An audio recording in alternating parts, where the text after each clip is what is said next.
I didn't answer my Lord Mars's questions to the reference for the increase, and I'm sorry about that.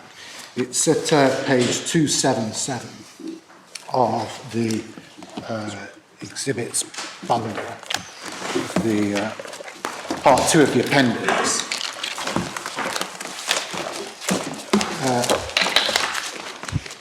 This is part of the supplementary report of Dr. Jones. Sorry, 277. 277. It's about 5 pages in from the back. Yes. The bundle we haven't looked at. We haven't looked at it yet, no. Right. 3.3.2, he assumes, and I'll come on to this in due course as to why he assumes it, but he assumes an urban concentration of 0.0001 fibres in every millilitre of respirable air, or respirable fibres in air. And as we know, the learned judge's findings were that in the garage there were 0.15 fibres per mil in the atmosphere, which is 1,500 times that figure. And in the walkways in the factory, they being remote from the source of the asbestos, there was 0.1 fibres per mil, which is 1,000 times greater than that. Sorry, 0.15 is the garage, and walkways is 0.1. 0.1. So one is 1,500 and one is 1,000 times. Figures slightly,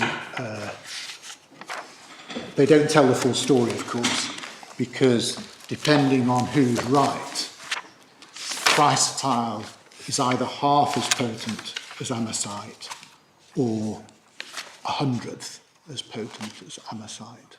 You're rather dropping your voice, Mr. Melton. Could you? I'm sorry, I think I probably moved the microphone away. I'm so sorry, Mike. Can I then resume? So could you just give, where did we find the figure for the walkways again? I just missed It's at the bottom of page 57 of the judgment, I think. Yes. The garage is... There, that's the garage at the bottom. And on the next page, Roman numeral 3 on page 58, right, 0.5. Dr. Jones, very fairly in my view.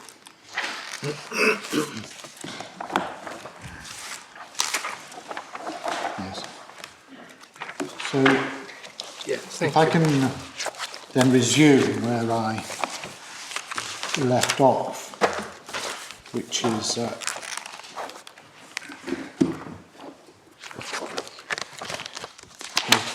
page 13 of our case, the respondent's case.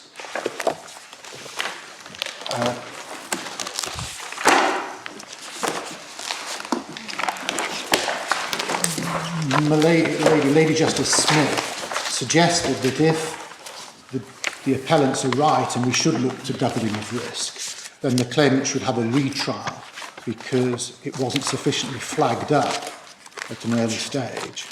And that's part of the reason, but not the whole reason why I'm going to take you through this. It's to demonstrate the general inapplicability of doubling of risk, but also in this case, how doubling of risk could never sensibly be used as any kind of yardstick by which to measure materiality, but particularly causation. So on page 14, This is of your case? this is of my case, yes, and I'll talk to my case for the next few pages or so. And I do that because much of what I intend to say is detailed, and it'll be more helpful to you, I suspect, to have it in writing and for me to explain it. So the bottom of what is paragraph 32, the first incomplete paragraph on page 14. It was said that by me that at least that so long as some exposure was found to have occurred, causation had to follow. The defendant's skeleton, paragraph 33, I'll summarise that paragraph. What the defendants say is, well, it may have been that it wasn't, because they were saying there was no exposure to asbestos. This was, on one witness's evidence, an asbestos-free zone. Well, the fact that she got mesothelioma, even if it does demonstrate that she's been exposed to asbestos, it could have been somebody else's. And so what Mr. Feeney was saying in the first instance was it was possible that she might have suffered some other unrecollected exposures. And unrecollected exposure is a feature of many of these cases. And also Mr. Feeney mentioned that in her application for industrial injuries disablement benefit, she'd said that she thought she'd been exposed at Ogden's. Now, it's an irony in this case that I was arguing at the trial that there hadn't been any exposure at Ogden's, so that one could infer exposure at the defendant's premises, and Mr. Feeney was saying, well, if you're looking for an explanation, you need to look no further than Ogden's. I won on the point, but I won the battle, but obviously not the war. And then the defendant's skeleton, paragraph 34, Mr. Feeney said, well, the most significant issue in the case was whether Mrs. Costello was in fact exposed to asbestos dust in more than minimal quantities while employed by the defendants. And it suggested a broad view could be taken without resort to detailed findings as to the causative potency of any exposure. What we say is at this stage, then we weren't talking about doubling of risk, but particularly in this indented paragraph, what Mr. Feeney was saying was, well, if you're looking into the garage to decide whether there's been exposure there from brake linings, that's chrysotile, may well have been denatured in part, then we may need to look at the detail of the case. And by implication, if we talk about any amosite atmosphere in the factory, then we really don't need to get into such an analysis.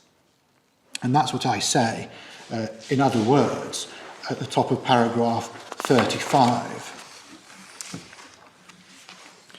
6 lines up in paragraph 35, there was nothing to suggest that the defendant might be arguing that a doubling of risk might be necessary for such attribution to be justified. And the matter wasn't clarified, I say.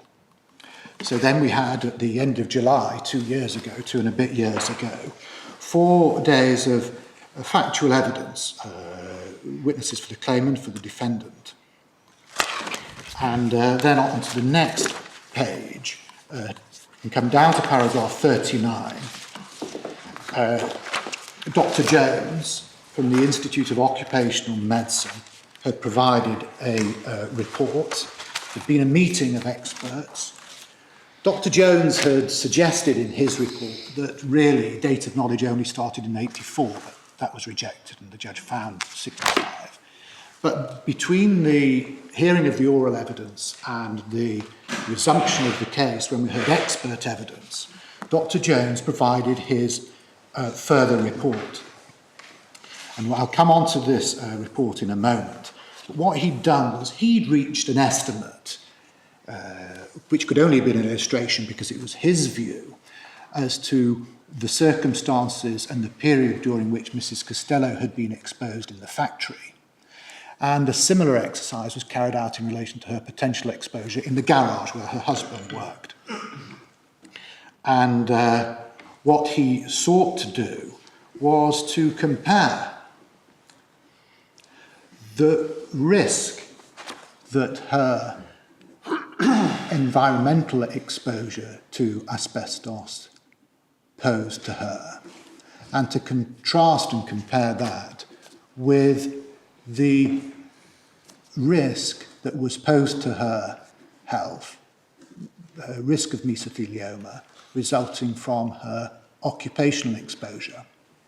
And so what he needed to do in order to achieve that task was to say, well, how much is in the atmosphere,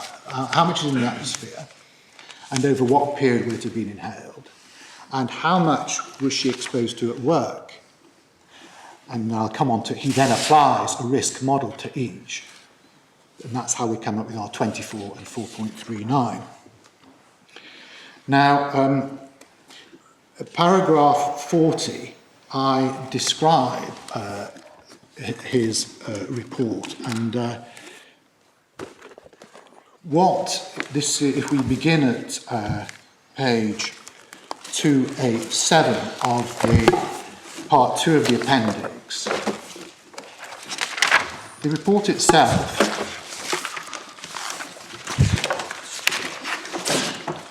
begins for the reference of the court at page 265.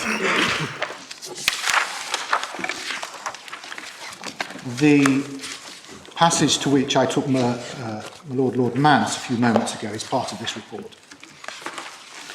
But at page 287, appendix 1, Dr. Jones explains that in order to make these predictions of risk, this is A1 stop 1,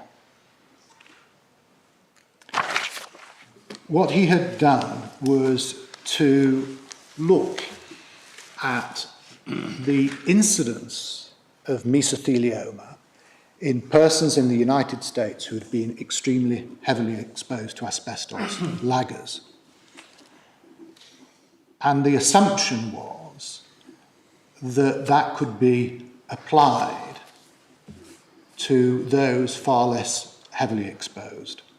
And what he said was, the extension of the model to exposures to those here involves extrapolating the relationship to levels that are 1,000 or 10,000 times lower than those on which the model was developed, and therefore there is obviously some uncertainty over the predicted risks.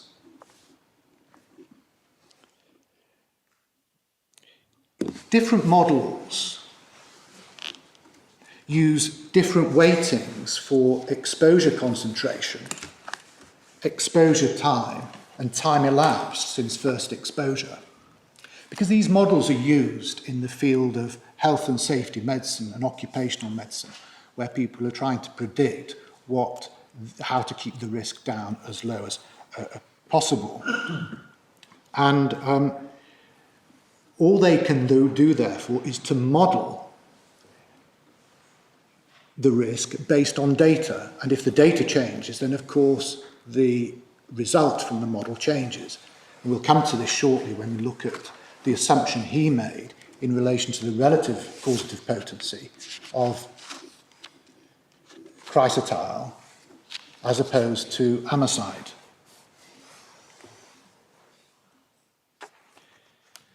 (40.3) Life tables are used because account has to be taken of other competing causes of death with advancing age. Where are we now? 40.3, my lord. In our case. In our case, page 17. Right, yes. I was intending to talk you through my case. It's my fault.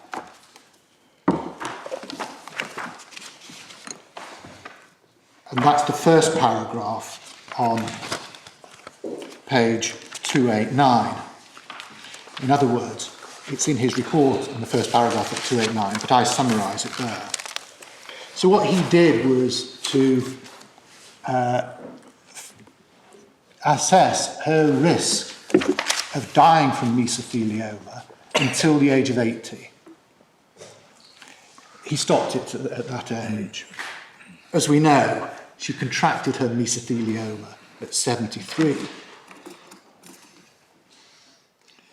40.4 of our case.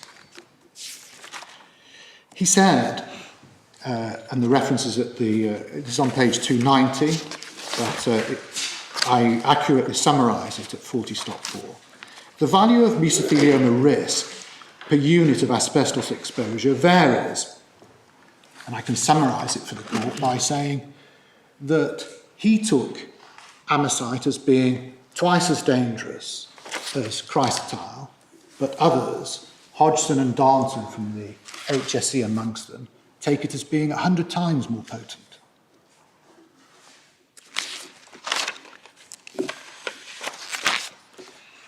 Now, paragraph 41,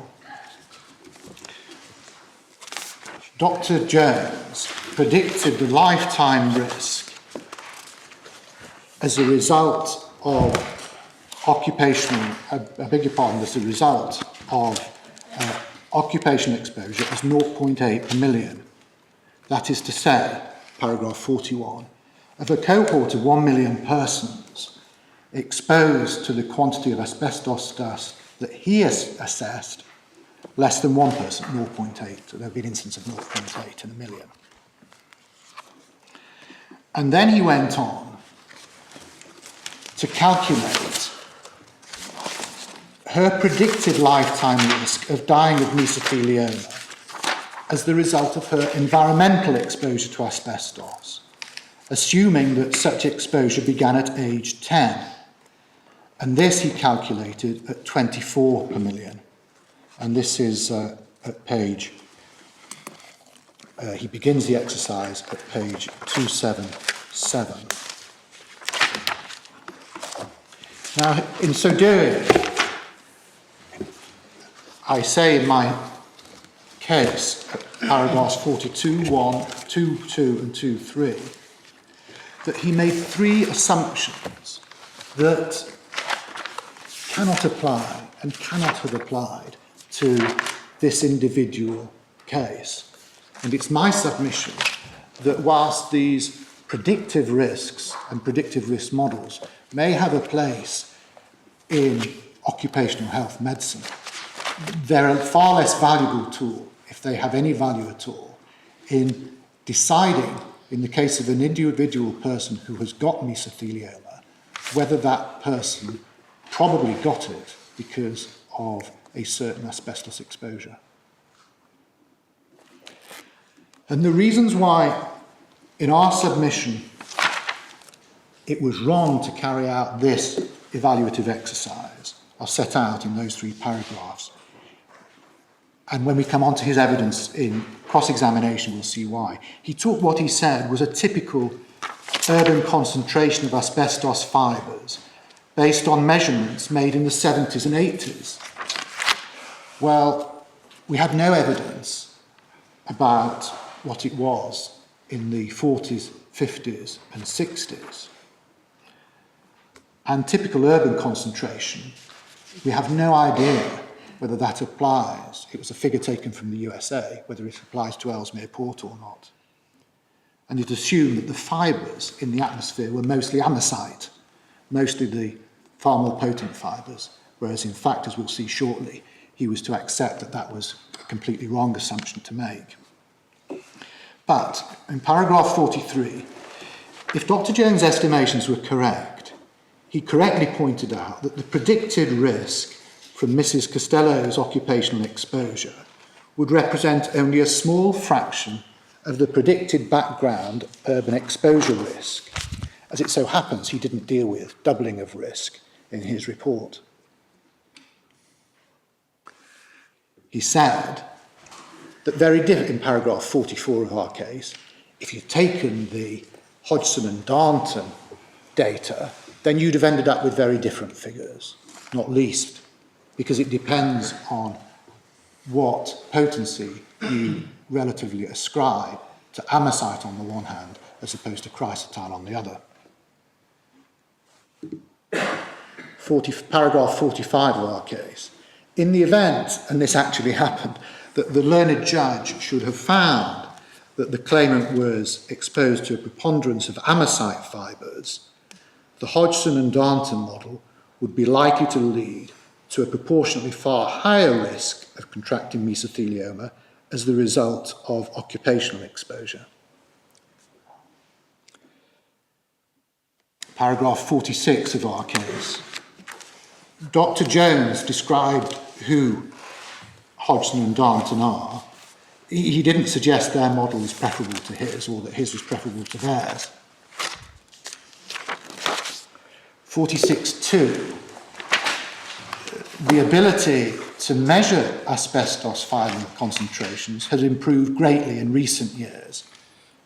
By implication, it was much worse in the 50s and 60s. And then importantly, if we are deciding or trying to decide in this case what happened as a matter of fact to Mrs. Costello, and I include as a matter of fact an assessment as to what her past risk was at various times. The risk, he said, to her from environmental exposure was, to use his word, a generalised one, which would depend on what had happened to her and a number of variables, including how long she'd spent in public buildings. By the time this evidence was adduced, of course, the possibility of exploring where she might have spent her time, how she might have spent it, had passed, not least, of course, because she herself had died. 46.4, that there is a time-cubed factor for early exposure. This was referred to yesterday by my learned friend, Mr. Stuart Smith. In other words, the earlier the exposure in the case of someone who has lived a long time, the greater the causative potency of that particular exposure. Why? Because you have longer to live with it. That's my précis of the quotation I've given there of what Dr. Jones actually said. His words are, you just give greater opportunity to actually metastasize and have failures and all the other things that are part and parcel of the malignant process. And this means, we would say, that any overestimate of Mrs. Costello's early environmental exposure will have a proportionately larger effect than an overestimate of her later exposure. And so if, when she was young in the 40s and 50s up until 1966, one assumed that she'd been exposed to amosite fibres with their greater potency, the greater potency would arise not only because of the fact that it was amosite, assumed to be amosite, but also because of her relatively young age at the time of their inhalation.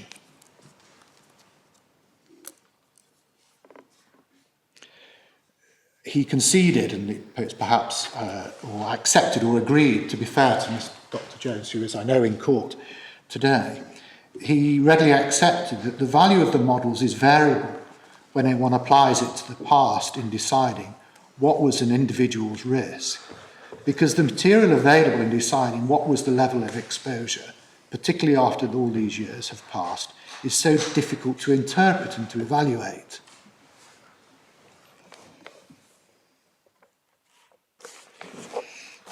The 46.7 of our case, he accepted that in Mrs. Costello's case, the fact that she had attained the age of 35 years without getting mesothelioma meant that when she started working for the appellant, part of her lifetime risk had been used up.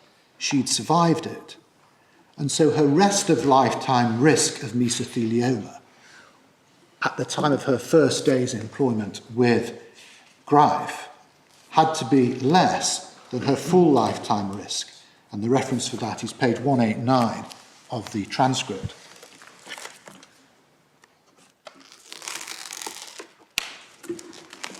And what this is coming to, and particularly the next point is coming to, is that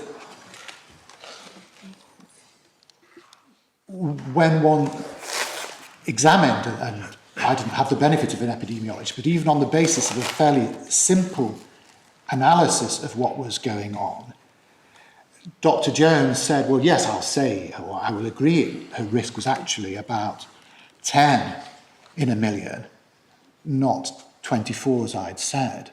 But it was unfortunately the 24 with which the judge stuck when he made his judgment ultimately. And so coming back to 46.8,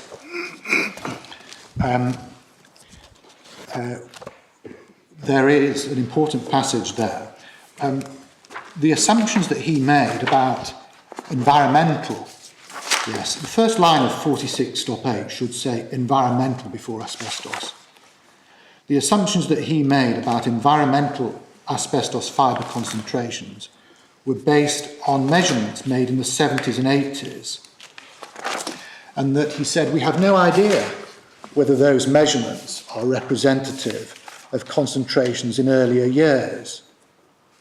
He went on to say that they were in urban cities, not necessarily the city relevant to Mrs. Costello, in German cities, in Europe, some were certainly in the USA. And then I said to him, I didn't put the question very well, we do not have any idea whether they may or may not have been greater or smaller by any number of factors. True. And then over the page, the judge said, it depends on which city you are looking at, absolutely. And the reference in the trial transcript is at page 189.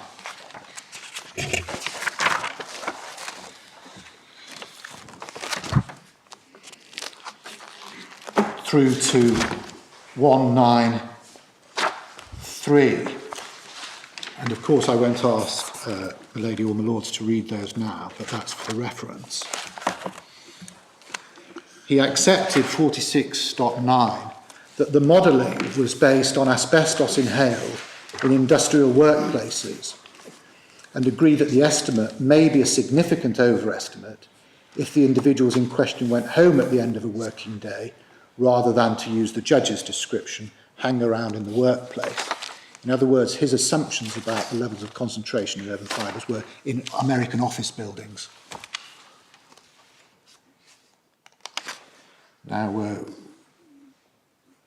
it may be that there may come a time that one is able to say with some confidence what levels existed in the atmosphere at certain times or in certain places. But the evidence in this case didn't support any such clear finding in relation to Ellesmere Port.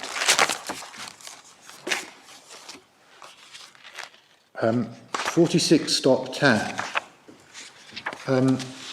He agreed that his assumption or his evaluation of her lifetime risk of getting mesothelioma from the environment was based on the assumption that the fibres that she inhaled from the general atmosphere were, open quotes, mostly amosite, and said that if he'd assumed that they were mostly chrysotile, the risk would have been about half using his model.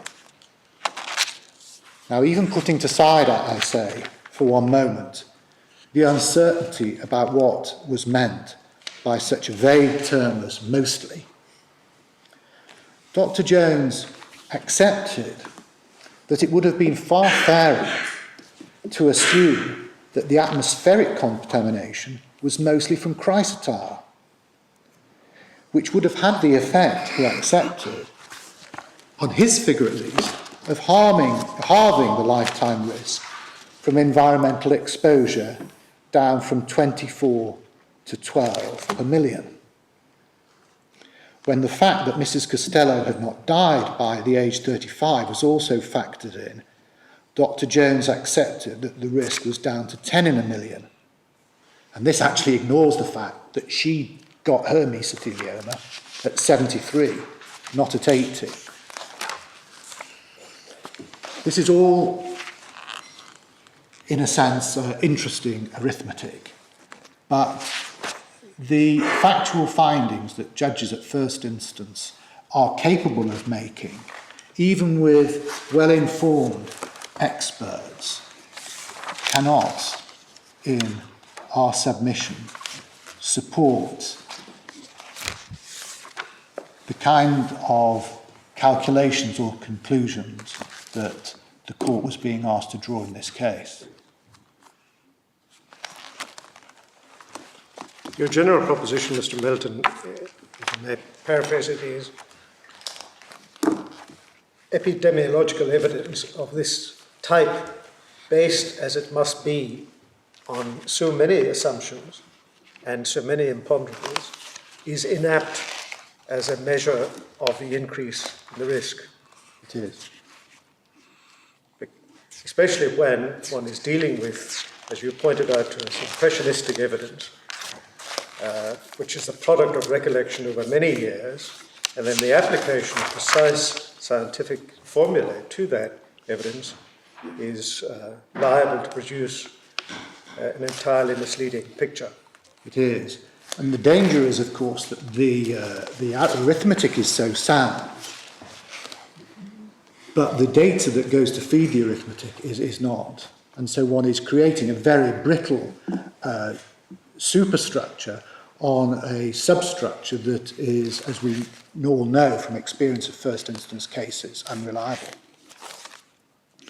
I mean, I absolutely recognise the clear imperfections in the approach, but have you an alternative? I think your alternative is simply to say, well, anything that exposes you to asbestos dust, which involves a breach of the duty of care to you, is sufficient.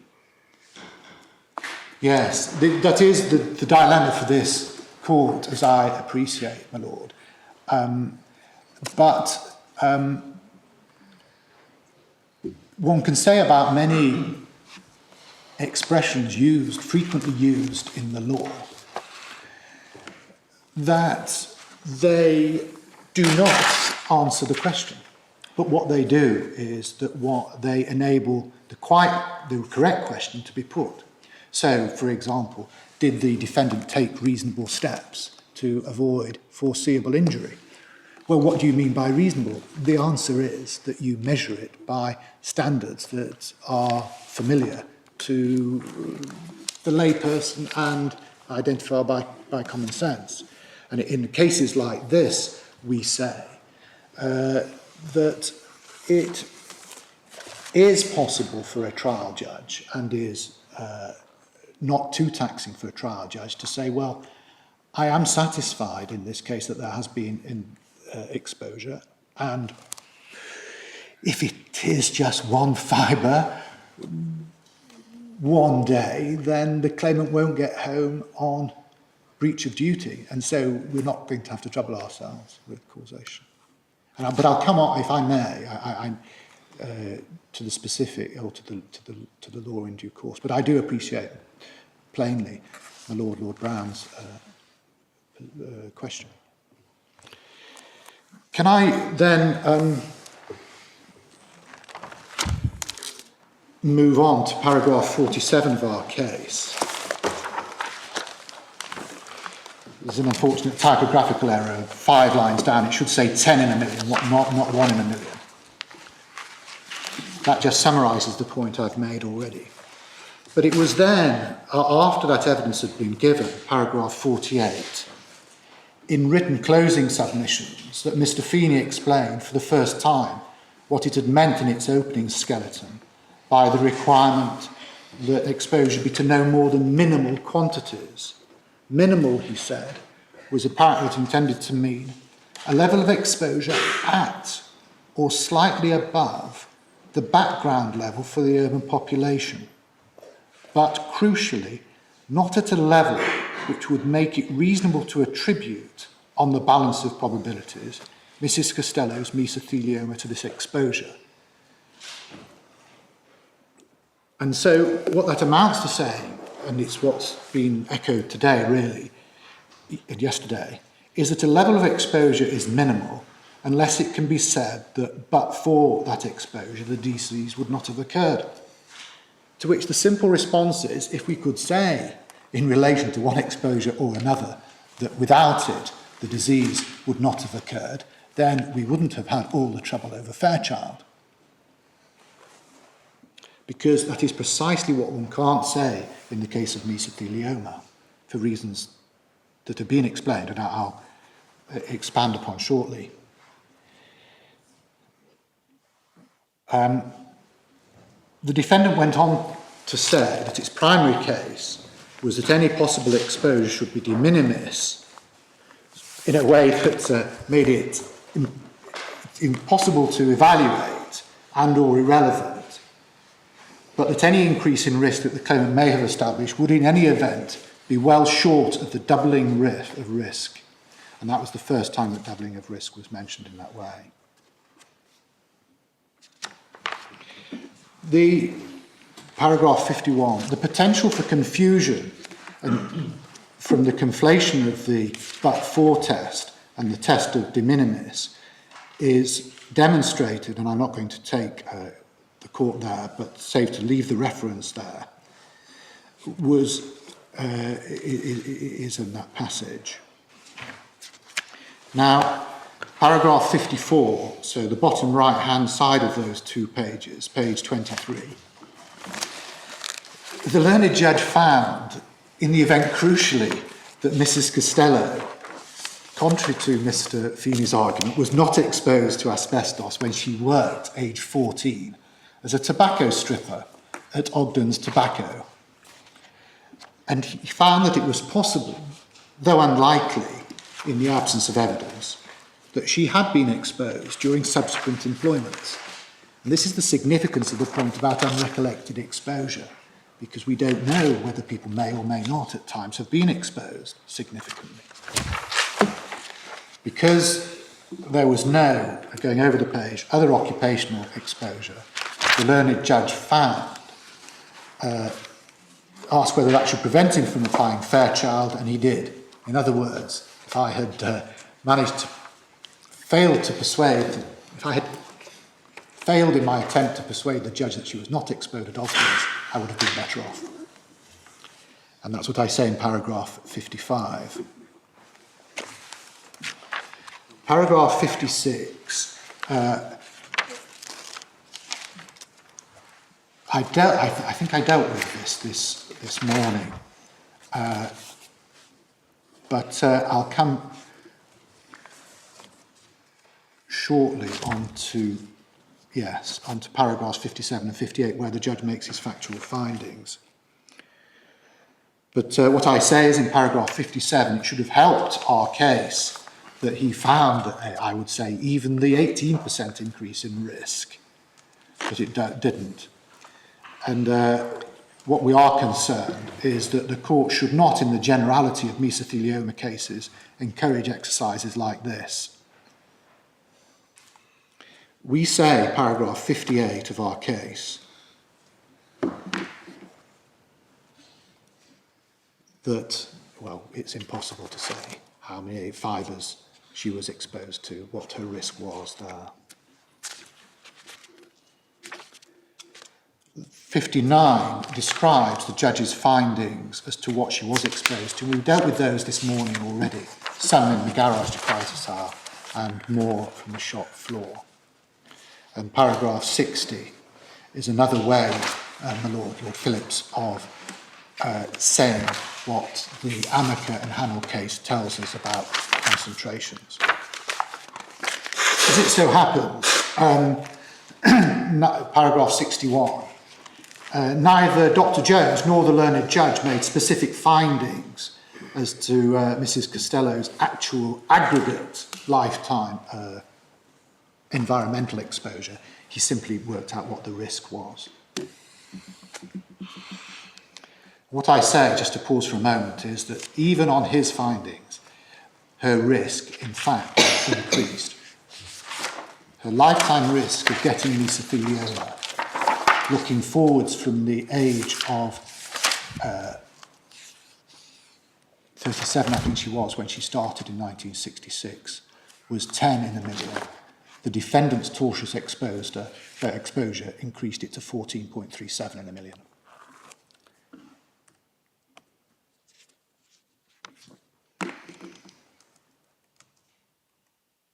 Paragraph 62 is something I'll come on to when I deal with the law in more detail.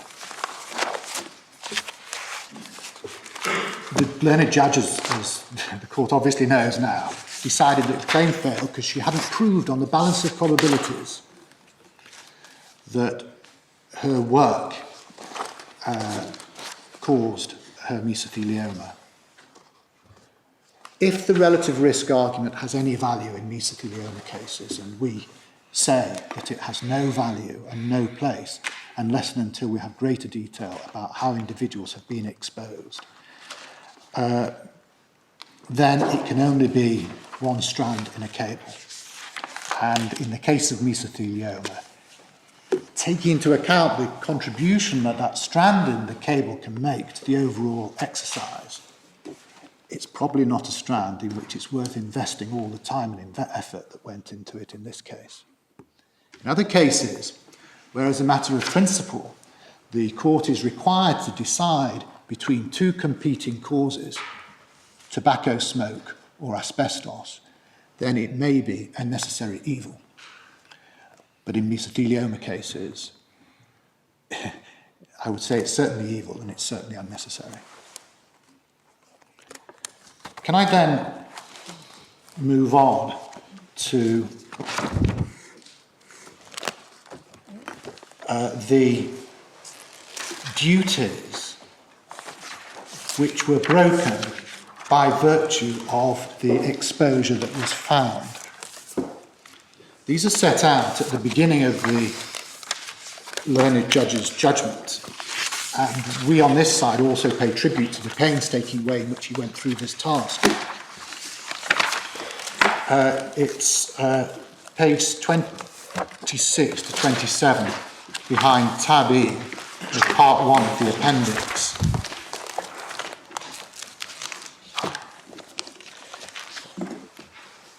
In bold, the statutory framework, and it goes over to paragraphs 7, 8 and 9. And what those paragraphs say in summary is this. From the time when she was first employed, and this is following the literature that informed the decision in Maguire, every employer of this size certainly should have known that it was unsafe to expose an employee to any level of asbestos fibres. Second, that from the 1st of January 1970, when 1st of May, I'm corrected by an letter from Mr. Allen, 1st of May 1970, when the asbestos regulations came into force, there was an absolute prohibition on the production of asbestos in the workplace. Isn't all this common ground? It is. The duties are the reason why any possible case arises. It is, my lord. In that sense, yes. But when one's deciding the bigger question, perhaps the responsibility question, which includes the duty question as well as the causation question, it does, in my respectful submission, inform a decision about the legal requirement of causation if one knows how one set the standard of care.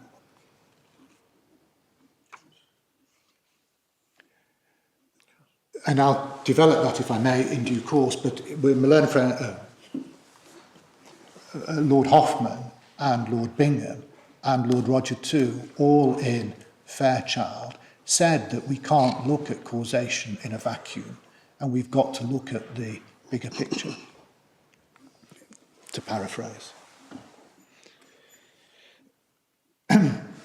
But just for the note then perhaps, Simply on the basis, unless you had a remedy, the duty would be in the air. yes, it would. Be emptied of content. It would be emptied of content. And yes. On the learned judge's findings at page 29, any exposure was an event to be avoided. So far as the breach of duty is concerned, perhaps this is historical only, but at tab E, pages 55 to 56, he found the whole-scale failure on the part of the defendants and their predecessors in title to take any preventive measures after 1970 was utterly indefensible and was in gross breach of statutory duties 7 to 10 of the 1969 regulations.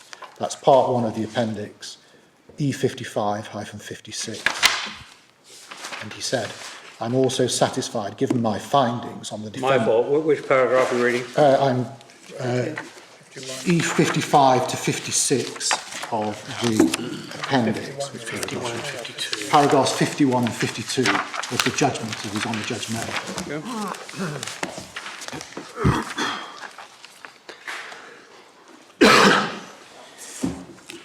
So, putting it simply, they exposed Mrs.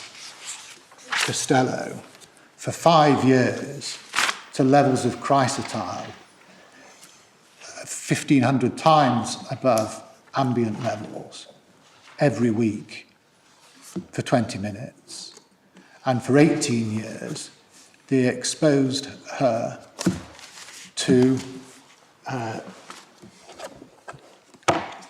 levels 1,000 times that present in the ambient atmosphere for a certain period. And I'll come on to that certain period now, if I may, because whereas in the case of the garage, the learned judge found that there was, as it were, a regular, almost constant level of contamination, the contamination that was in the factory generally was intermittent.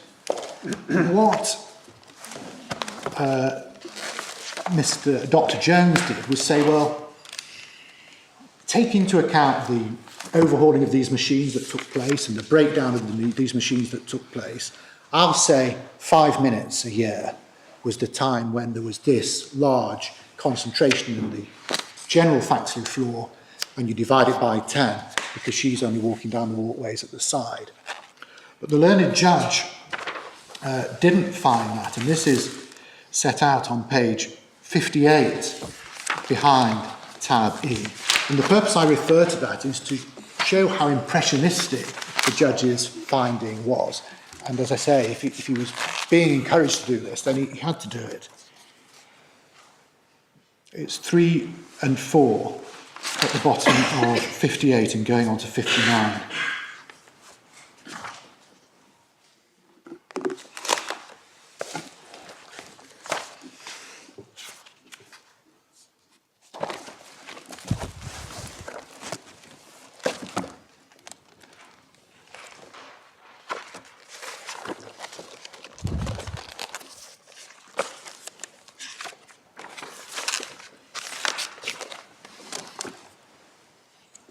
So what he said was, well, Dr. Jones has allowed for 1.7 hours, but I know there wasn't any sweeping up, and I know that there were no exhaust facilities. I'll multiply it by 10, I think that's fairer. If you'd chosen to multiply it by 20, we wouldn't be here today because we would have more than doubled the risk. Or 30, then we wouldn't be here because it would have more than doubled the risk. If it had been significantly, 100. the figures don't perhaps matter.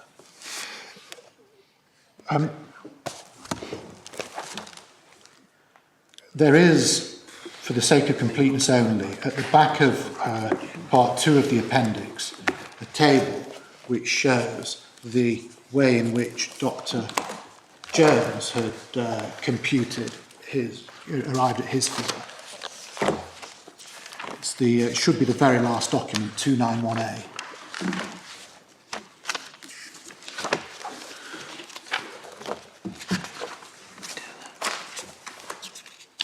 I'll just take the top line for the sake of illustration because this is one that was found.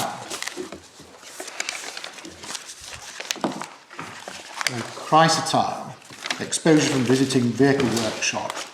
Dr. Jones gave the period, 5 years. Time per week, he said 10. That was his guess as to what the judge might find, but the judge found 30. The concentration the judge found wasn't 0.1, it was 0.15. And on the basis that he increased the time from 10 minutes to 30 minutes and the concentration by a half, the cumulative exposure wasn't 3.75 hours, but as the Lord and the Lady will remember, was 16.87. And so the predicted risk per million gave 2.39. Dr. Jones thought it was 0.532 in the end column, but that was changed by the judge because of the increased period and increased concentration. And I don't want to labour the point, but when one looks at figures like this and data, which are all internally consistent, the danger is that one attributes to them a significance that they really shouldn't bear in the context of trying to prove exposure. Because really what the important thing is, well, what did the witnesses say? And then finally, if one... the same exercise is done in relation to amosite, I can say, and that resulted in a predicted risk of, instead of the very small figures there, the 2.2 figure. So,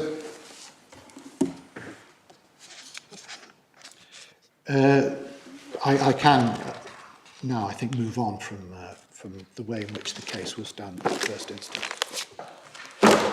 It's now accepted that on the judge's findings, and we would say he was bound to find, that the causal agent was asbestos.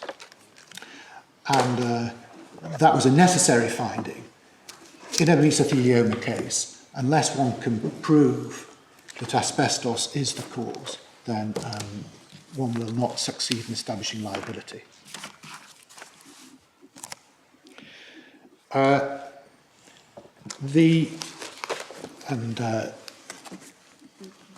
The appellant has identified the essence of the dispute as what proof of asbestos exposure is necessary. And as the court knows, we say that the question has really already been answered in Fairchild and Barker. We would not have succeeded if we could not prove that the causal agent was asbestos. But we had to succeed once we could prove that there was a material increase in risk, whatever that may be. Now, in neither case has the appellant put forward any medical evidence that suggests that medical knowledge has moved on since Fairchild was decided. In our case, at paragraph 6, I'm going to deal with 3 extracts from the authorities that deal with the medical evidence, just so that those members of the court that may not be entirely familiar with how we got here, so I can explain how we did get there. I thought medical evidence had moved on a bit in that the single fibre theory, if not discredited, at least is now reckoned to be very questionable. Only one of a number of alternative mechanisms. Yes. In Fairchild, that played quite a part in the reasoning. It could be a single fibre. Yes, it did. The single fibre theory is not a medical theory. The single fibre theory is what lawyers have since said was indeed the foundation of Fairchild. But when we look at what the single fibre theory means, what it means, as I would submit to my lords, is this: that on the then state of medical evidence, that so far as we were aware hadn't changed by July 2008, medical opinion could not hold it as any more likely that the disease had been medically caused by one fibre rather than by 2 or any number. In other words, it wasn't known whether there was a threshold, but it's a central part of our submission that the possibility that it may have been caused by a single fibre, even if that has now gone, doesn't avoid the uncertainty. And I'll deal with that if I can shortly. The real difficulty is that we don't know whether there is or isn't a threshold, whether it's 1 or 2 or what.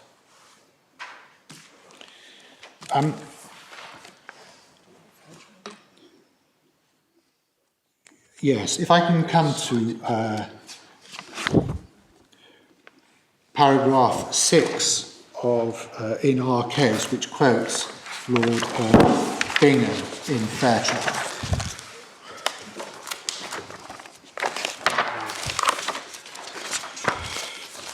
It's on page 3, so part D, page 3. And in fact, this is, as I see, trailed by that which I've just said, or rather preceded by that which I've just said.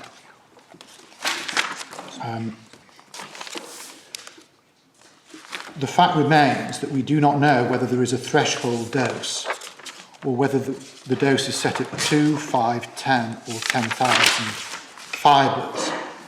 Of course, it will depend on where the threshold is set before one could say whether, on the balance of probabilities, at least one of the defendant's fibres did cause the tumour. But the simple point is that so long as we lack that understanding, the basis for Fairchild continues to apply. And that's clear from the passage, I would suggest, in Lord Bingham's speech.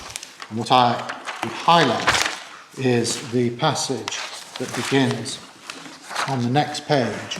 It is not now known down to developing a mesothelioma.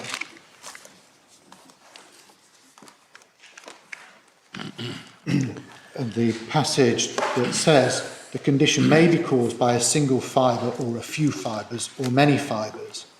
Medical opinion holds none of these possibilities to be more probable than any other, and the condition once caused is not aggravated by further exposure. Quite an important point in relation to threshold is illustrated by what Lord Bingham says there. Can we go a little higher? Is this correct today? It is accepted that the risk of developing a mesothelioma increases in proportion to the quantity of asbestos dust and fibres inhaled. Is that right? Is that accepted? It is accepted.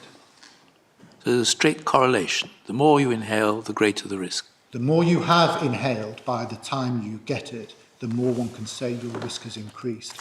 But what we don't know is whether the fibre that you inhale at a certain time is going to have a greater effect than a fibre inhaled at a different time or in different circumstances. Isn't it a bit like the more you walk about the streets, the greater your risk of being run over? But you don't know which car's going to run you over.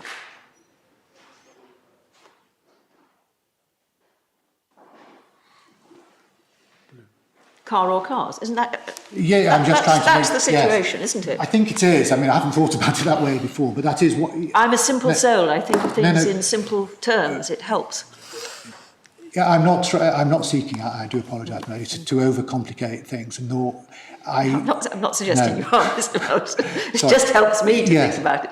But that seems to me to be the sensible way of looking at it. Obviously, the more you expose yourself to a risk, i.e. you are in a potentially dangerous situation, the more likely it is that something may happen, but you don't know whether it's actually going to or what's going to do it. No, you don't. That's absolutely right. There might be an omniscient who can track your moves and can say, oh, that was a close one, or you're actually in great risk here on the Mall or whatever, but no, we don't know. Well, But it's also the question... Sorry. it did seem to me that your reply contained a contradiction, because the proposition I put to you, Lord Bingham's proposition, that the risk increases in proportion to the quantity of dust and fibres inhaled. And you said, that's quite right, but of course it rather depends when you inhale them. Yes. Well, that doesn't seem to me to be consistent with the first part of your answer. You'd say a greater I'd better risk. start again. Yeah. Sorry. In general, if you Someone who don't has- inhale anything at all, you're not at risk. Yes. I mean, in general, one can see that the longer and the more you go on inhaling, logically, the risk is increasing. Yes. But whether it's increasing proportionately to the actual amount of fibres that you are inhaling is another matter. We don't know is the correct answer to the Lord's question. Because if it were known that it was a direct, proportionate increase in risk, one could then answer the causation problem by simply looking at how much had been ingested. And then saying, well, it was in this period that the maximum amount was ingested, therefore the greater probability is that it was in this period that the mesothelioma was caused. Indeed, my lord. I think, and the reason why I answered your question wrongly was this, that I was looking at it, as it were, from the point of contracting the disease and looking back and saying, well, what has one's risk been looking back, and how, if an individual has contracted the disease, as she did, was her risk increased in proportion to the overall number of fibres she inhaled? Well, the answer, no, my lord, the answer is, in any event, we don't know. We don't know, because it may be that in her case, she had reached her threshold, and the threshold had been reached when she was 33, because the latency can be 40 years. So I'm obliged for the opportunity, as it were, to answer the question in a second time. But if there's a threshold, then what? The risk doesn't increase in proportion anymore. We don't know, because we don't know where the threshold is. And actually, this you would need to feed in, wouldn't you, when the inhalation is, because of the time scale of development of mesothelioma. If it's actually a more recent exposure, then even though it has to be over 10 years, it's much less likely that a more recent exposure contributed than it is that an older exposure contributed. That's one of the things which doesn't seem to be referred to in Barker and Chorus. Actually, what was referred to there is the length of exposure, the intensity of exposure, and the type of asbestos, but logically ought to feed in the timing of exposure. Dr. Jones did feed in the timing of exposure. We spoke about the time cube factor. He applied a mathematical formula which gave greater potency to earlier exposure and excluded any causative potency from exposures in the 10 years prior to death. But because we don't know... We don't know whether later exposures are more potent, as they would be if there is a cumulative effect. No, that's precisely. Or whether it's just like rolling the dice, that each time there's a 50, whatever chances it'll land on any particular number. Although if you look at the whole lifetime of rolling the dice, it's going to be, the law of averages will apply. Sort of, yeah. That's what it is in principle. Yes. And so, what the rock of uncertainty is in the last 5 lines on that in that indented paragraph on page 4. There is no way of identifying, even on the balance of probability, the source of the fibre or fibres which initiated the genetic process which culminated in the malignant tumour. Would you say that whatever the state of knowledge may be about the single fibre theory, I think that's probably a misnomer, because there is no theory which suggests that a single fibre causes it. There never has been. But whatever may be the state of that particular theory, you say that those final lines from that passage from Lord Bingham hold as true today as when they were uttered. So far as, indeed, they do. I mentioned en passant that Lord Bingham there did mention that all city dwellers are exposed on a daily basis to large numbers of fibres. The fact that it wasn't adverted to Malone and Francais as well, they would have thought of it and it would have been factored into Fairchild and Barker. But in my submission, it wasn't an argument that was really addressed or relevant in those cases. In the authorities bundle at tab 7, page 182, is an extract from the exchange that led to the decision in Fairchild. It's an exchange between Stephen Stewart, Queen's Counsel, as he then was, and Dr. Rudd, page 182 of the bundle.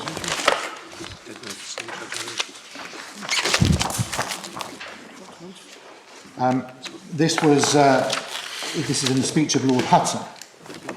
And what Mr. Stewart was anxious to do on behalf of the insurers was to say that you can't say whether it's more likely to be 1, 2, a dozen, or 10. And this is, as my Lord Roger will recall, the germ, as it were, of the Fairchild exception. So the defendants were saying, well, you can't show against either of us that our fibre or fibres caused the problem. And that was why the doctrine was crafted, the exception was evolved from McGee.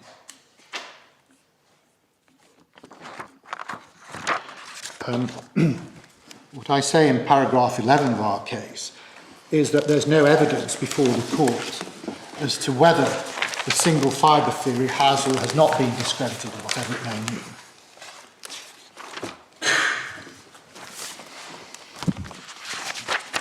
And there we have Lord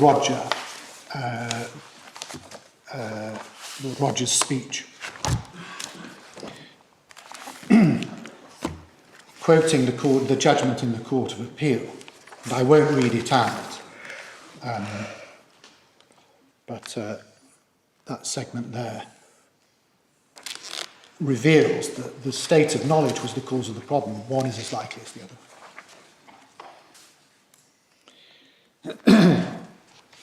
And so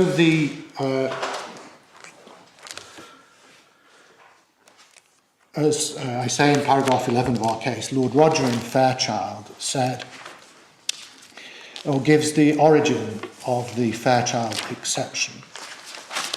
The principles designed to absolve the difficulty that arises where it's inherently impossible for the claimant to prove exactly how his injury was caused.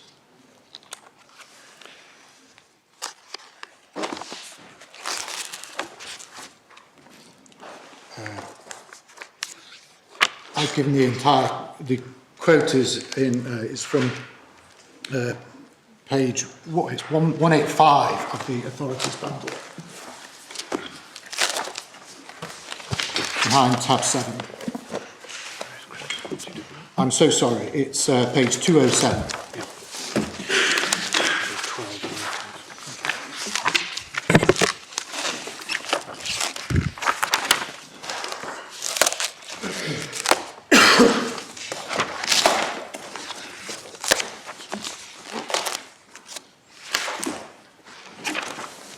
And then Lord Nichols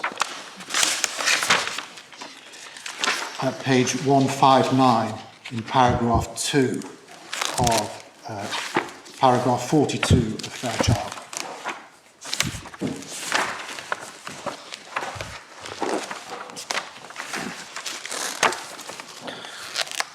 So long as it was not insignificant, a passage to which we may return when we deal with materiality, each employer's wrongful exposure should be regarded by the law as significant. And then the passage, this is sufficient to justify requiring the employer to assume responsibility for causing or materially contributing to the onset of mesothelioma, when in the present state of medical knowledge, no more exact causal connection is ever capable of being established. That was the bedrock or the foundation of the decision in Fairchild. And that is why, in Lord Nichols' opinion, as illustrated in his speech, it was sufficient to show that any contribution to causation was effective so long as it was not insignificant. Any increase in risk was sufficient. The absolute point of the whole case. I mean, we didn't spend very long discussing it because it was so absolutely But it was It's why the Court of Appeal had said, well, it hasn't been proved. You can't. The fact that you can't prove it doesn't make any difference. That's Yes. where the whole thing began. It is. And what we then had to decide, what the case was about, was what do you do in these circumstances? Indeed. And the question is, have we moved on?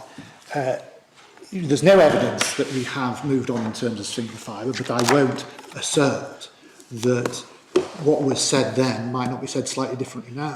If insurers in another case want to say how we have moved on, then we may move on in terms of the jurisprudence. But this is why we have Fairchild. It's certainly not suggested that the Fairchild exception, that medical science has moved on to the extent that Fairchild no longer applies. It's not. But what may be, is therefore the introduction of doubling of relative risk the tool that will get us around the problems that face claimants in Fairchild? The answer is palpably not in this case. One could imagine that if in just before Fairchild, a claimant had turned up armed with an epidemiologist saying, well,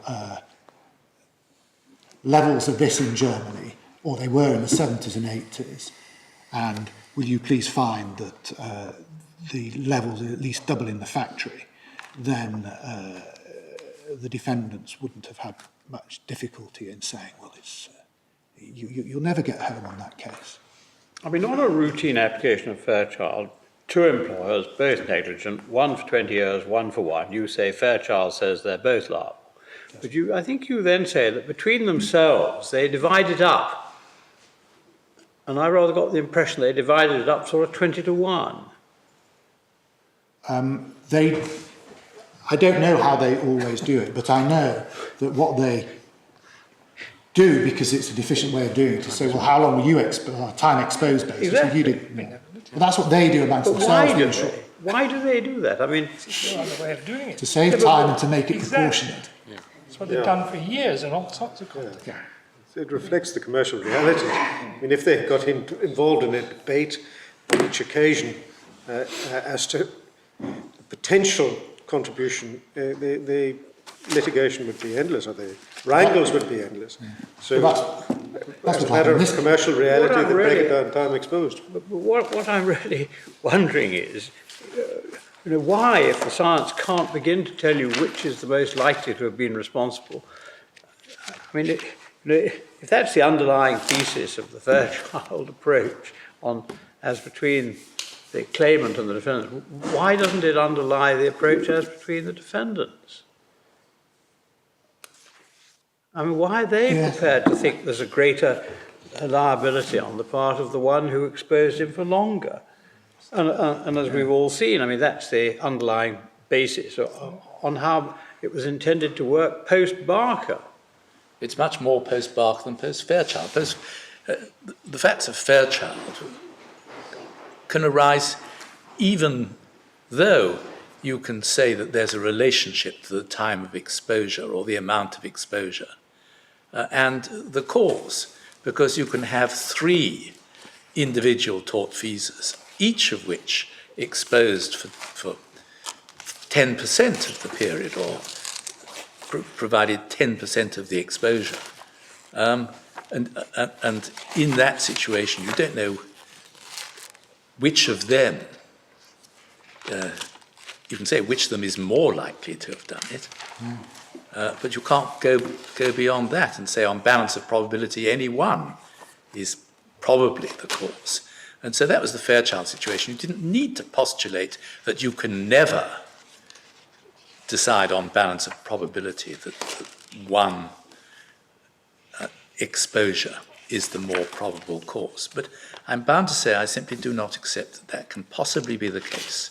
Epidemiology now must show that there's some relationship to the time that you are exposed and the likelihood that you're going to get it, or the amount of exposure and the likelihood.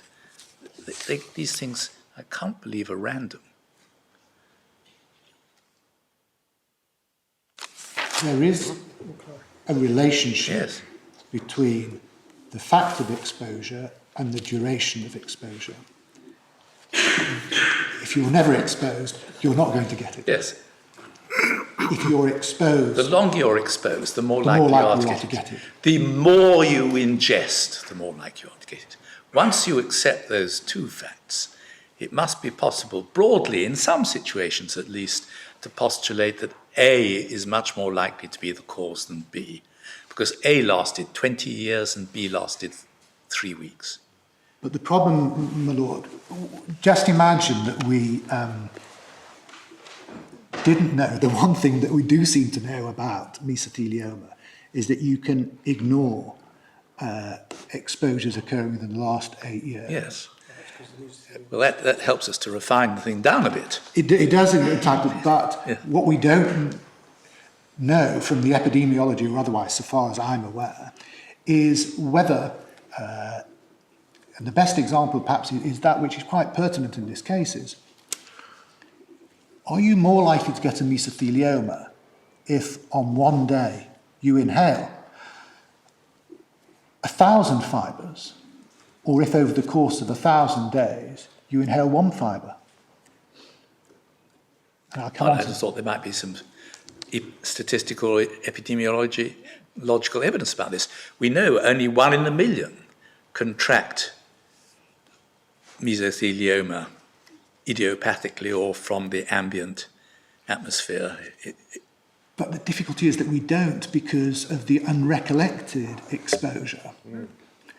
Because if one wants to have epidemiology, it needs to be based on accounts given either by the sufferers or a reliable history. And the real difficulty is, and it's because we're talking about things that happened a long time ago, we can't get that reliable history. So we can have macro data, as it were, about numbers who have suffered an illness, but we can't get to the bottom of the circumstances in which they might have behaved or been subjected to exposure that were or were not influential, if you see what I mean. Well, I do, but we've had statistical evidence now for quite some time. We have. And I cannot accept that it's not possible to derive some conclusions as to how risk factors weigh, notwithstanding that we simply don't know the mechanism, No. simply by observing the results. Yes, we haven't. The data isn't available, and if the best data that we have is that which was presented in the Sienkiewicz case, then it falls woefully short. The Fairchild exception is a principle of law that says that where it is not possible to prove because of the state of medical science,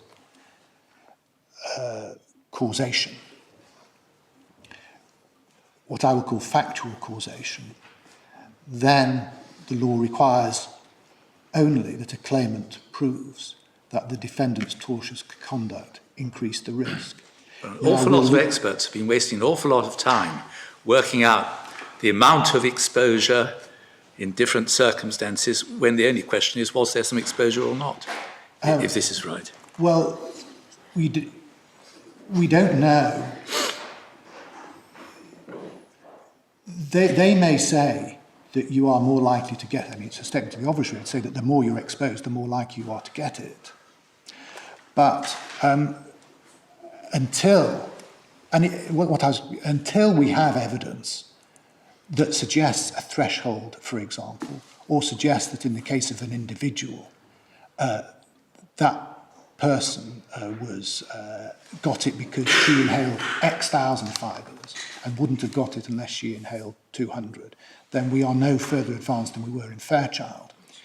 But what I was going to say was that Fairchild is only a principle of law. It may not apply to mesothelioma in 2 years' time, because it may be that someone will say, well, actually, now we have moved on, and the McGee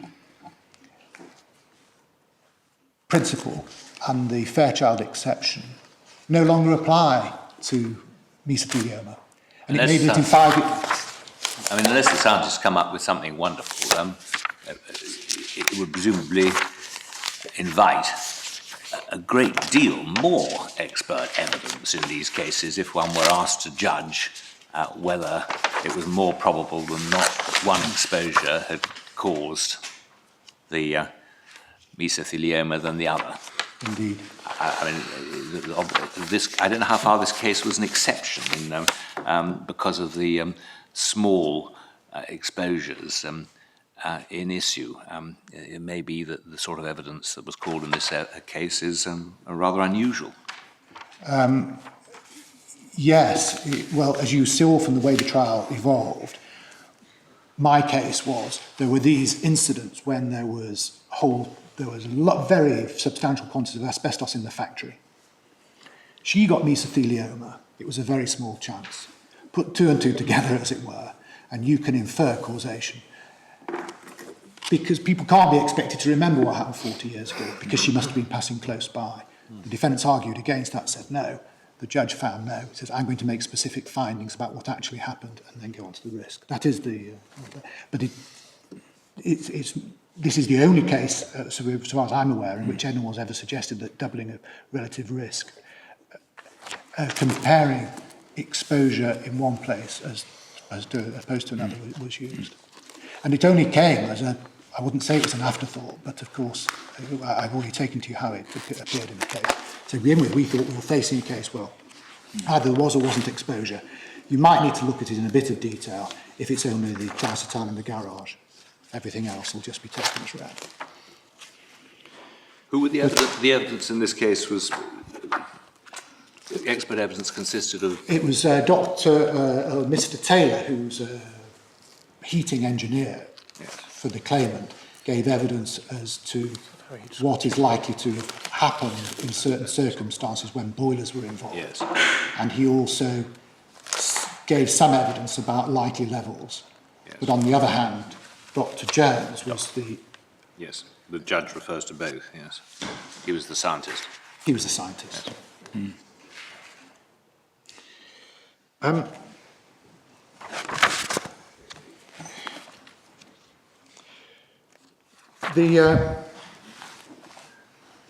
My Lord, it wasn't only in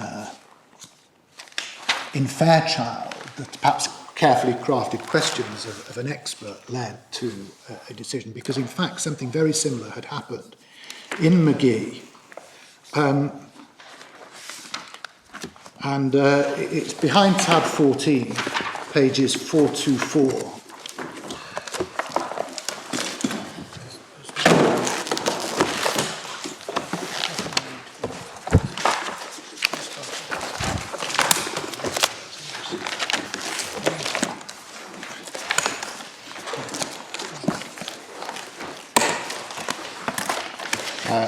Tab 14, page 424, F2H.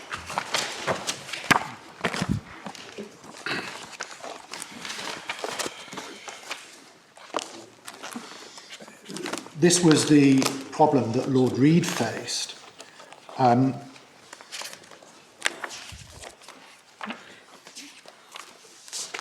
the case of dermatitis, it may be that an accumulation of minor abrasions, he says, just under F, of the horny layer of the skin is a necessary precondition for the onset of the disease. So it might be that you need a lot of scratches on the skin, or it may be that the disease just starts with one abrasion and then spreads under the skin, so that the multiplication of abrasions merely increases the number of places where the disease can start, and in that way increases the risk of its occurrence. And the parallels with mesothelioma are striking. In other words, it may be that one needs several abrasions, or it may be that looking at things prospectively, all the increase of number of potential sites does is just that, increase the potential number of sites. But in fact, it has no causative potency whatever. Now, what he said was, I'm inclined to think that the evidence points to the former view. It's probably a few rather than just one. But in a field where so little appears to be known with certainty, he couldn't say it's proved. And that is how Lord Reid approached it. It's strikingly similar to our case.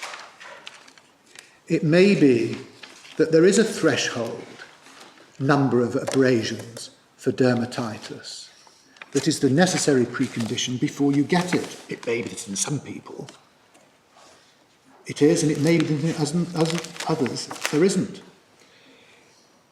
It may be that that one is enough, but we just don't know.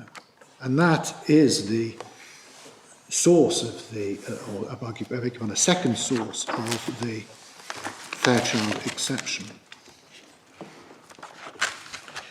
The appellant argues that the test of doubling of risk is, to quote, the best and most realistic test of attribution. And that is to say, to get a claimant into the Fairchild test and to attribute the mesothelioma to the defendant's exposure, that's the best test in cases where clinical evidence of causation is absent. But clinical evidence to prove causation is always absent, because it is I won't say anything more. It's plain. If there was some badge about your mesothelioma that said where it had come from, we wouldn't be where we are. There are, of course, badges that show high levels of inhalation of mesothelioma, so pleural plaques, high levels of inhalation of asbestos. Pleural plaques, for example, might require a certain number. And so if you've got pleural plaques, that might well be a sign that, yes, you have inhaled a large number of asbestos fibres. But they don't enable one to answer the medical causation question. Can I just come back to Yes. the question Lord Brown asked? Yes. When you're dealing with contribution between tortfeasors, you've got a broader approach open to you, haven't you? You've got culpability. And so against an innocent claimant, the law is understanding. That's the Fairchild exception. But as between culpable tortfeasors, it's hardly surprising that one looks at the length of time for which a breach has occurred. That's an element of culpability, isn't it? It is, and it's one element of culpability. I mean, and if you can't assign causative fault, I'd be interested just to look at the statute, actually, but I suspect that rather I think different. It's the Civil Liability Contribution Act, is the statute, 1978 is the statute Yes. under which it operates. And my understanding, or my recollection, is that it's the same as with the Contributory Negligence Act, namely that one looks at blame, Yes, of which one component is duration of exposure, yes. of which If the liability is exposure-based, then Yes, it's it hardly is. surprising that the No. contribution... and defendants might, they have agreements between themselves, as I understand it, insurers. So the insurers say, well, to save us all this trouble. They've never litigated this. I mean, they've kept it out of the courts, whether. I mean, this has been done by insurers. I mean, they may. I mean, Well, for good reason, because they... Yeah, absolutely. I'm not suggesting No, not otherwise. encouraging We've got no evidence as to what a court would hold if it did get into this area. Lord Hoffman is of quite good evidence, isn't he? I mean, his statement applied at this level must have given insurers a pretty good hint as to What the they way should. life would go. It should. But it swings and roundabouts, one presumes, between insurers and economics, as they say. And if I didn't make it clear when I was looking at what happened in our case,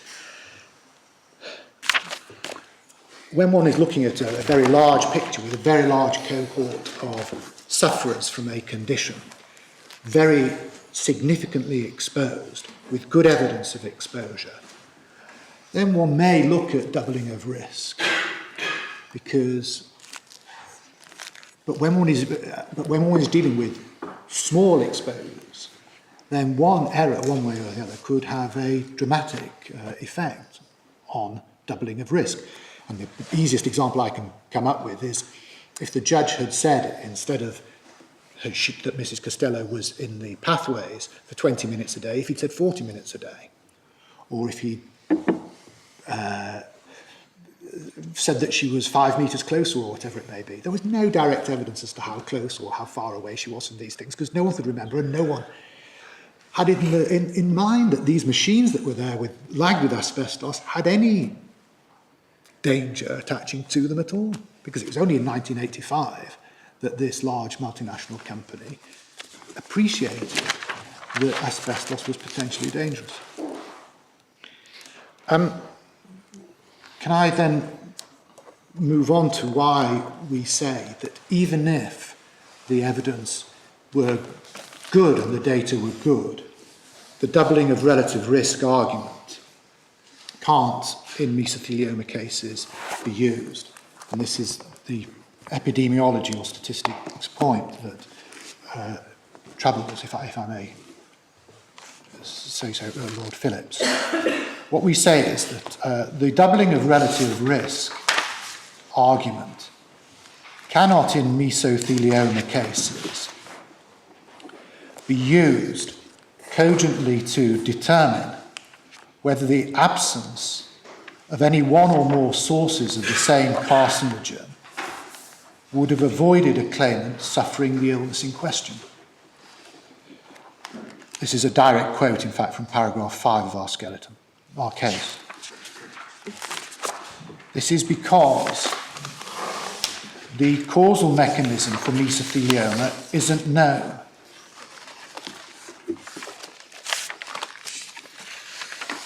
As I say, medical science cannot confidently tell us to what extent exposure to certain types of fibre at certain times in certain circumstances might, in an individual case, have a greater or lesser potency. And this, if I can move on to volume 2 of the authorities bundle, tab 35, Professor Stapleton.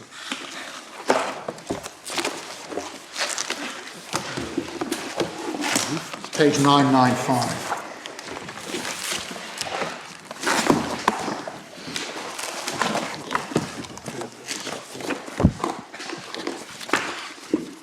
Should have got the wrong.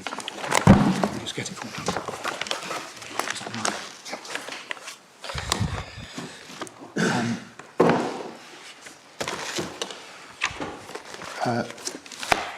it's at page 997 that she deals with mesothelioma.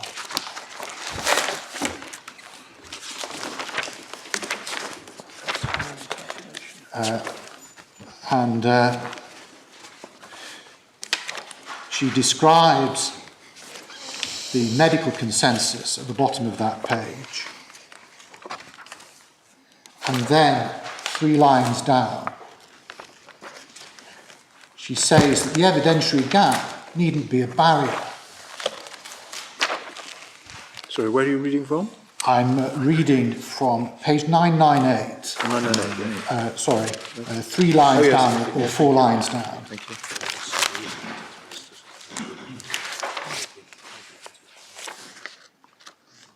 And the important passages that I'll read begin: a crucial consequence of the limit of medical understanding. And I'll summarise this, but I'd invite my lords and my lady to read it, because it is a very important analysis, we would say, of the shortcomings of relative risk.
and the finishing after the extract or after the name Willmore on the top of 999.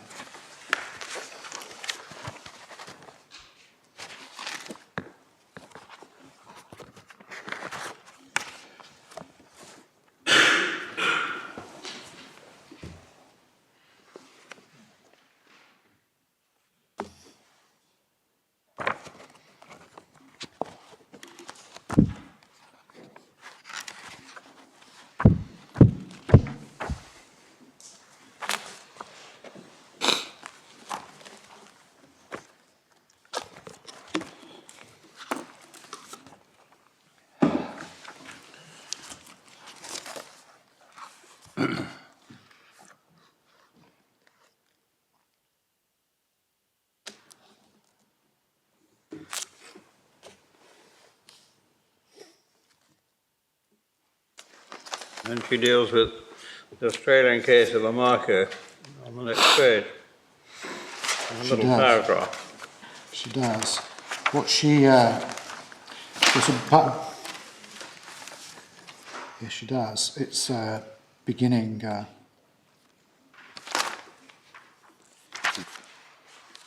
999. 3/5 of the way down on page 999, she deals with that.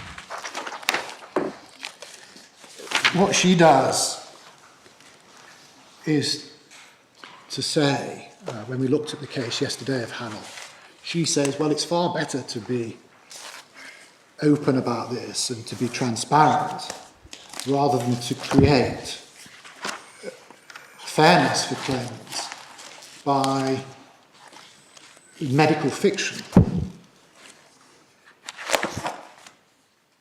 Because there is a medical fiction to say that each fibre contributes to the illness. And that's what the Australians have said. Well, you create it instead by legal fiction, as she explains very plainly in her next article. Yeah. And it's a legal construct. Whether it depends, I would respectfully... It's a legal expedient, isn't it, to overcome a problem that has been identified. And it's an adaptation of the normal rule to meet an abnormal situation. Indeed. It's only a fiction, it would only be a fiction, my lady, if it said that we are finding that the exposure did cause the disease in fact. What happened in Fairchild was that the court said for the purposes of legal causation, it will be established if the claimant shows that the defendant's tortious exposure materially increased the risk. And so, in one sense, it's a fiction, but in another sense, it's not made. Laura Hoffman, who spent many pages telling us about this problem and causation in all sorts of contexts, always stresses that causation is a legal concept and the rules which apply may be different in one context from another. And what was done in Fairchild was to adopt a particular rule, and that's all it is. And he deprecated a mechanistic approach to causation for just that reason. The but-for test is, the conventional test is very helpful in most situations, but it's not helpful in this situation. Because we don't know. And as I say, and I don't want to emphasise this too much. Well, it's not helpful to claimants.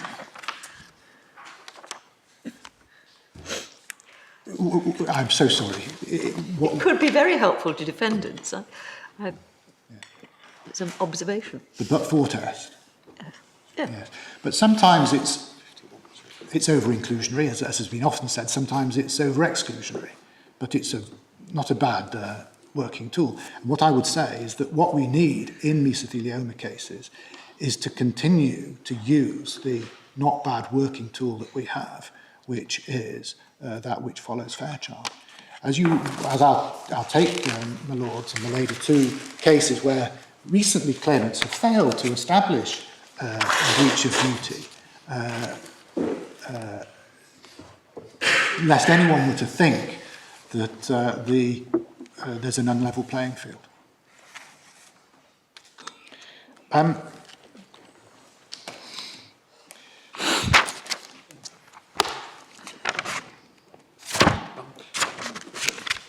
The reason why we say, even with better data than was put before the court in Sienkiewicz, the reason why doubling of relative risk is not, emphatically not, an appropriate tool for deciding causation in mesothelioma claims is because there may or may not be this threshold of fibres inhaled.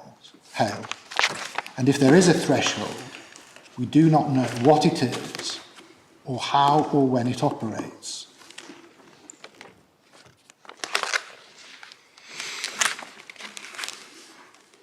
It's the lack of understanding of whether a threshold exists, combined with a lack of understanding as to the level of such threshold and how any such threshold may operate, that causes the problem. And the point can be demonstrated, I hope, mathematically. On the judge's finding of relative risk, about 85% of the risk was from the environment and 15% was from work. If we assume, and it might be wrong to assume, that there is a direct proportion between volumes inhaled and risk of disease, if the figure is adjusted, I beg your pardon, if we were to assume that we were to know that the threshold is 5 fibres, the chance that none came from the defendant or that all came from the environment would be, putting it simply, 85% times 85% times 85% times 85% times 85%, which is 44%, or 0.44, and the claimant would succeed. Because if there's a threshold, that's to say that you need 5 fibres, then arithmetically, if the tortious exposure accounts for 15%, then once the threshold is 5, it's likely that at least 1 will come from the defendant's exposure. And so it may be that in 2 or 5 or 10 years' time, when people say, well, we now know that you need 5 fibres to cause a mesothelioma, but no more, that claimants will then be able to say, well, things have moved on, and now I can prove that mine was one of the threshold bunch. If, on the other hand, the threshold is 4 fibres, and the contributions are 15 and 85%, then it's 85% times 85% times 85% times 85%, and it's 0.55. And so the probability, the mechanistic probability, would be that none of the tortious fibres played a part. Mr. Milton, I've never been any good at maths, and therefore I would be very grateful if you could write that down and have in it something as to why you're doing 85 times 85 times 85, because I simply don't understand it. So I'm sure it'd be easier if it were written down. It probably will. Perhaps just in anticipation of doing that, my lord, it's because the chance that a 6-sided, it's almost like a 6-sided dice, because the proportions are very much like 15, 6 times 15 is 90. It's like saying in advance, well, if you, with a 6-sided dice, a fibre, as it were, is stuck to one of those dices, how likely is it that after 5 throws of the dice, the fibre will not have turned up? But and I will put it down. No, I won't bring a dice, but I will write it down. and we can test it. But the answer is that this is why doubling of risk doesn't work, because one simply doesn't know whether it is a threshold and where that threshold is set. Well, that just again underlines the misuse of the word risk, because what you're really saying is that doubling the exposure doesn't necessarily double the risk, because there may be a critical point at which the risk is particularly acute. My Lord, I was going to start my submissions by coming back to that point that my Lord made earlier. Material increase, I beg your pardon, increase in exposure is not directly proportionate to increase of risk, and the two can't be used interchangeably. Maybe chance is a better word. Yes, increases the chance that a defendant is responsible. Well, the problem is, of course, that one does use these terms. It's the word proportionately that I have difficulty with. I can see as a general proposition, the greater the exposure, the longer the exposure, generally that's going to increase the risk, but I cavil at saying it's going to increase it proportionately. Yeah. May I just have one moment? Yes, my Lord, to make clear our position, it is that there isn't this proportionate, that is the problem. There isn't a proportionate increase.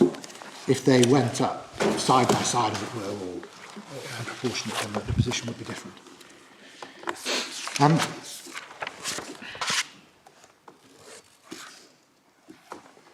So that even ignores the factors such as potency of inhalation at certain times or in certain circumstances. The point I made earlier, that we don't know that if you inhale 1,000 at a time, is that potentially more damaging than if you just inhale one over 1,000 days.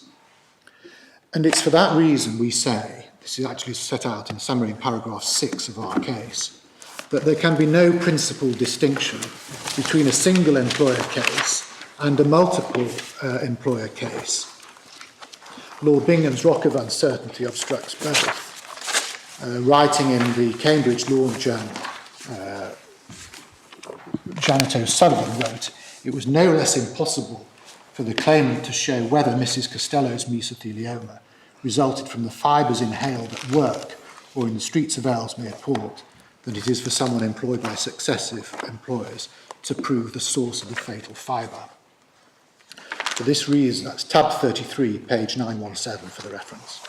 For that reason, it would place an insuperable and warranted obstruction in the way of claimants, we say, to require proof of but-for causation in single exposure cases.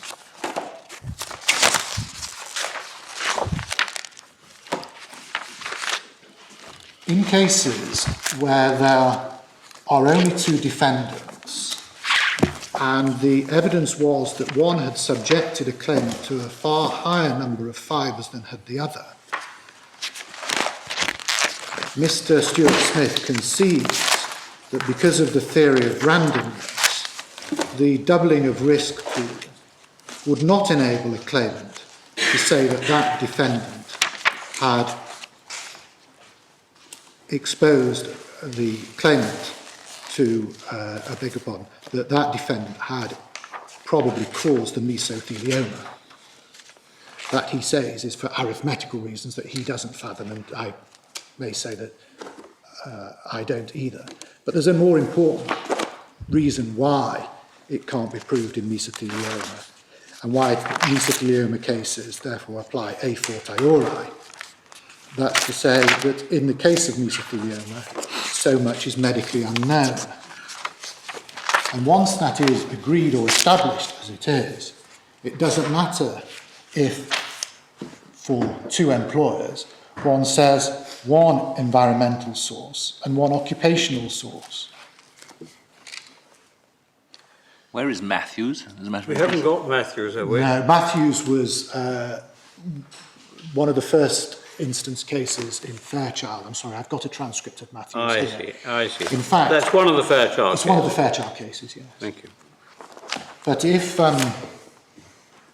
the effect of what Mr. Stuart Smith is advocating is, we say, contradictory and inherently inconsistent.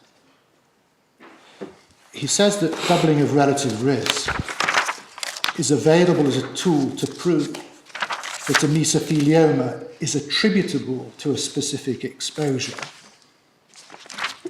in cases where the number of fibres inhaled from the atmosphere may be around the same number or fewer than those inhaled from the specific exposure. But there is no principal difference between the two sources. And in fact, it's in just such a situation, namely where one has a quantum of fibres from the environment and a quantum from, and perhaps a similar amount, albeit inhaled more intensively from work, that the least use would be gained by doubling of risk. What the appellants are purporting to do is, as it were, to throw the claimants in these cases a lifeline to say, well, here you can prove on the balance of probabilities the causation of your case by doubling of relative risk. But in fact, what they're doing is giving them rope with which to hang themselves, because they will never, in fact, be able to prove it by that mechanism.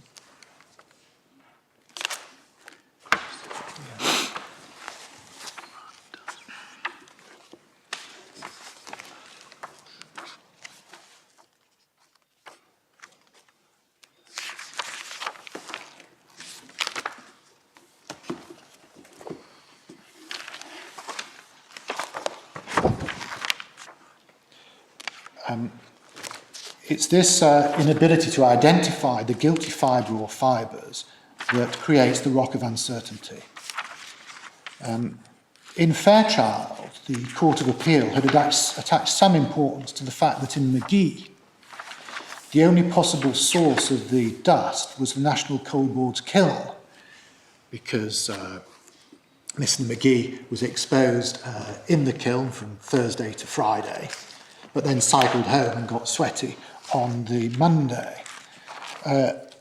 But as Lord Roger said in Fairchild, this is for the reference, tab 7, page 153, or page 200, paragraph 153, the distinction isn't material.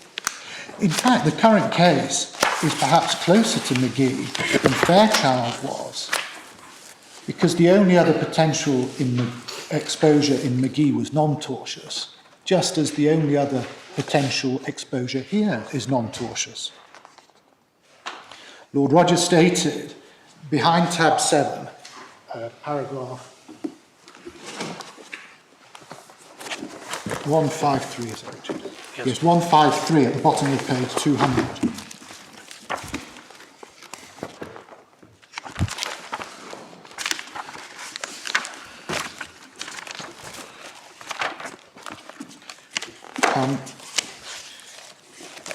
Starting in one respect, of course, the cases diverge, and then over the page, he emphasises the important point.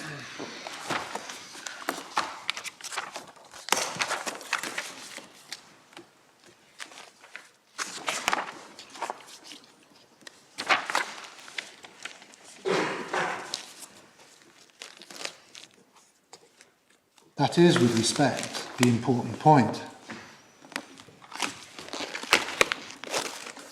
The question is not, and this is paragraph 9 of our case, the question is not and cannot be which is the more likely source, because the answer to that question is that we cannot know which is the more likely source.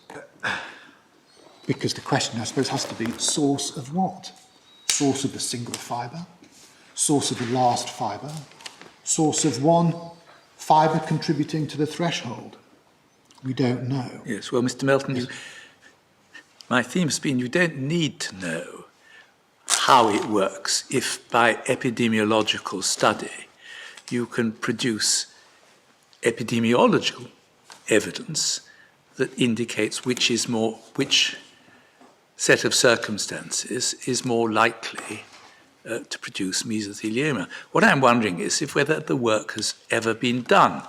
I was looking at Pito, and he's conducted analysis by occupations, and inferentially, some occupations have more exposure than others, and so you are getting a relationship of exposure to incidence there, but it's a pretty crude one. But before one could start drawing any other than crude conclusions, you would need much more detailed epidemiological study. Has anyone ever done it?